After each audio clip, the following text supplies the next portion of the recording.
We're back. Time for another edition of the Carolina Insider Rapid Reactions Edition after Carolina picked up a much-needed win over Virginia Tech in the Smith Center. Heels win by 10, 78-68 in Chapel Hill this evening. I'm Jones, he's Adam. And Adam, this is a busy week. Carolina played Monday night, they play Wednesday night, they play Saturday. They're coming off a really ugly stretch of basketball with the two losses to Miami and to Wake Forest.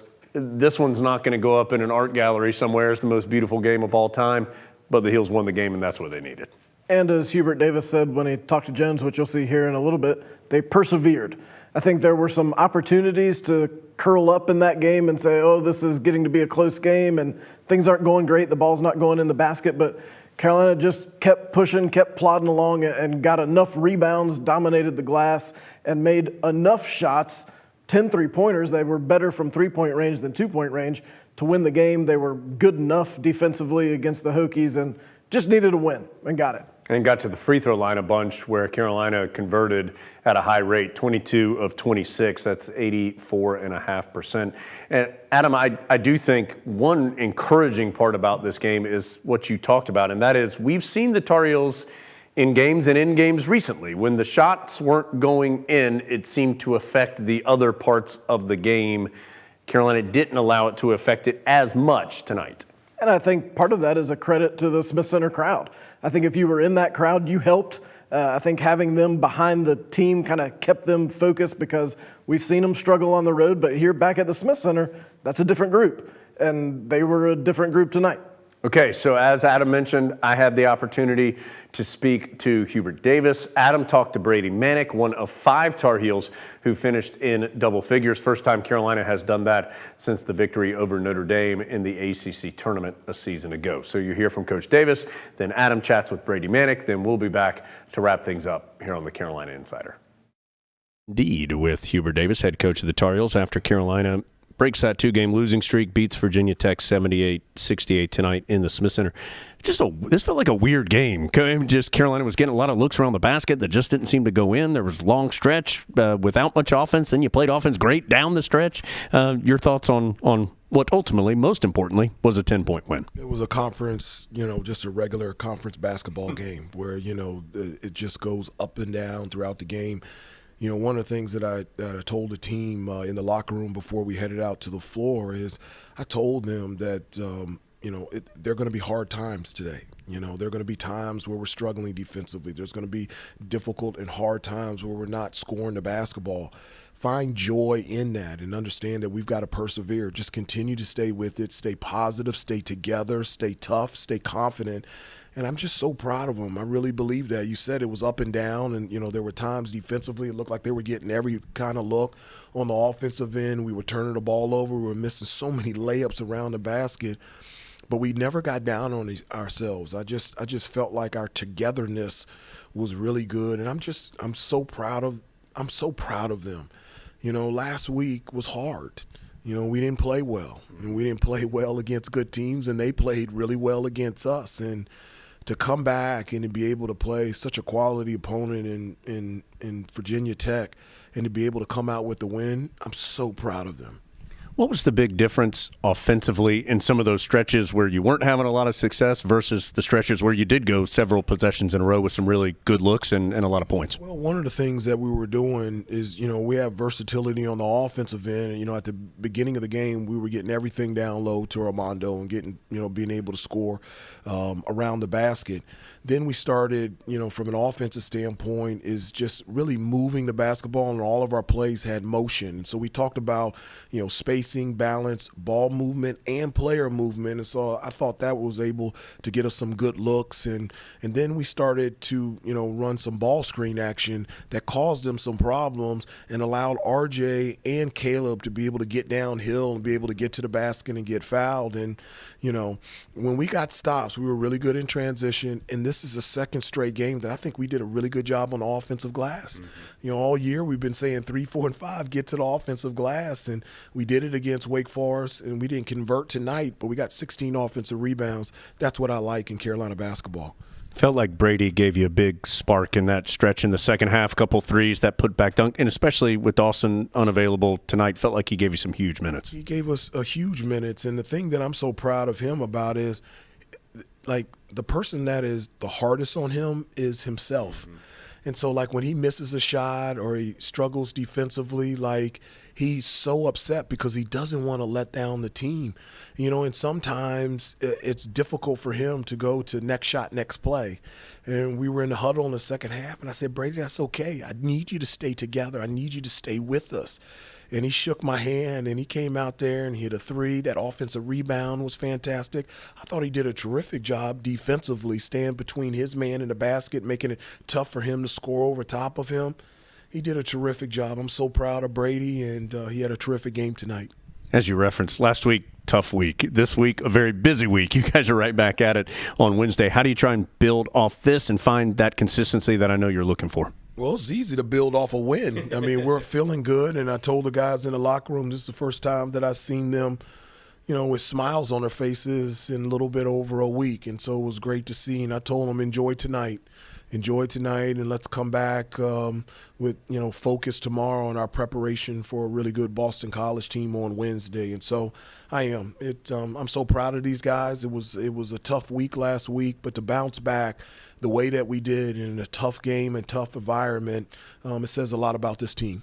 Coach, just last thing, with Dawson unavailable tonight due to a personal matter, any word at all about his potential return, or is that just a day-to-day thing right now? That's a day-to-day thing for right now, and for all of our players, it's not about basketball. The thing that we care about is we care about our players as kids, as people and their families, and we're thankful that the time that we can support Dawson during this time, and we're excited when he's able to come back. But we missed him tonight, and I really believe our effort tonight and our win in large part was to put a smile on Dawson's face as well, and so it was a good night for Tar Heel basketball. Indeed it was. Carolina wins 78-68 over Virginia Tech. Coach, congratulations on the victory. We'll talk to you in just a couple days. All right, thank you very much. That's Hubert Davis, guys, in the Continental Tire, Coach's Corner. Alongside happy Brady Manek. See how happy he looks in the Carolina locker room after the Tar Heel win. Brady, big second half. What was the key in that stretch where you were a big factor in stretching out the lead? I was struggling there for the first 35 minutes of the game. Teammates kept me in it, kept confidence up, and we just played hard. We got the rebound battle. We started off hitting them inside, then we started making shots early, and that second half we came out and they hit us first, but we responded, and it was good to see us come back and respond. Big part of that big edge on the glass were your 8 rebounds. What were you able to do inside around the rim? Yeah, I had a couple offensive rebounds, missed more in the paint than I wanted to, but had good defensive rebounds, good offensive rebounds, and everybody just played hard. You got guys like Caleb who, you want him to get the ball late clock, you want him to be shooting those free throws, and you got guys like RJ you want facilitating the offense, you got guys like Leaky you want on defense. We didn't have Mondo there at the end, but we need him down low. We need him in the post on both offense and defense. And then we had good guys like Justin coming off the bench, Kerwin playing really good minutes. So we just played really well today, and it was good to see us come back from those 2 losses. When you have short preparation to get ready for a good ACC team, how do you manage that one day, both mentally learning about Virginia Tech, but then also physically, because you played 34 minutes with some limited personnel and had to be out there for most of the game? Yeah, it's hard, and it's hard to come out of those 2 games and then turn around and play 48 hours later. But the guys did a really good job yesterday in practice. We kept the spirits high.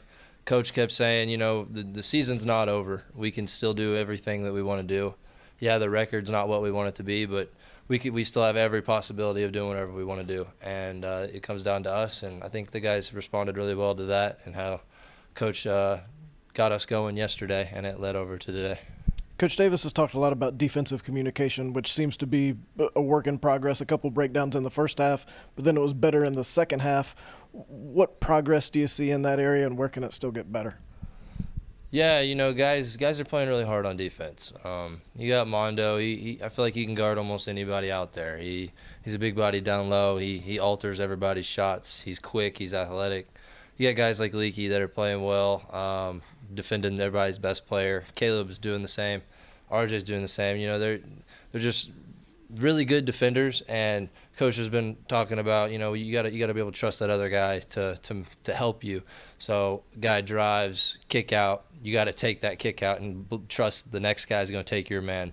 Just small things. We just got to develop that trust on defense. And I just got to get better. I got to get better on defense. I'm playing hard on defense. I just got to get better.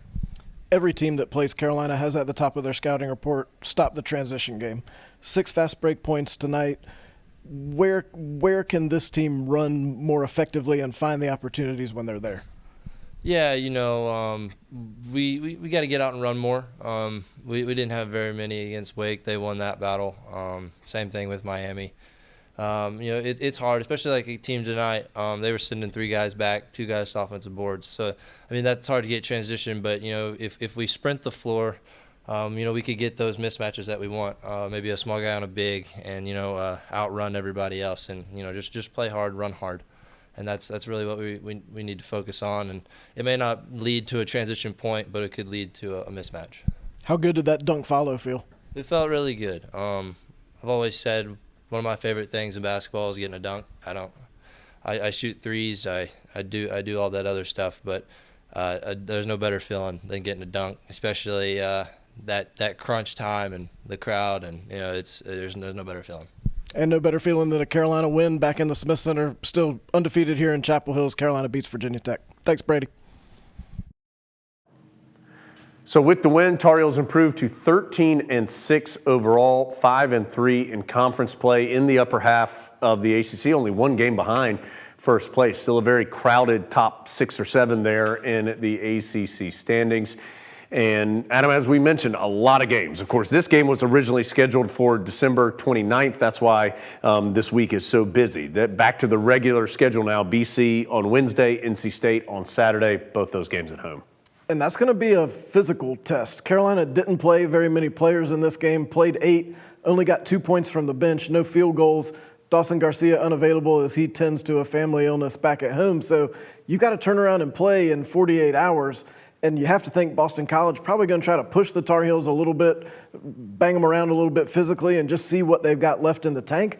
This has been a hard stretch. Mm-hmm. I know they're in college, but it's still difficult. And you've got to summon up the same amount of perseverance that we talked about tonight. You got to have that again on Wednesday because you embarrassed Boston College at Chestnut Hill, and they're not going to want to let that happen again. So the Tar Heels in BC Wednesday night. That's a 7 o'clock game. Radio-wise, we'll be on the air at 6 p.m. and back with you for rapid reactions afterwards as well. Then it's NC State Saturday afternoon at 2. But tonight, most importantly, Heels got what they needed. That was a victory over Virginia Tech, 78-68, the final in the Smith Center. Thanks for being with us here on the Carolina Insider.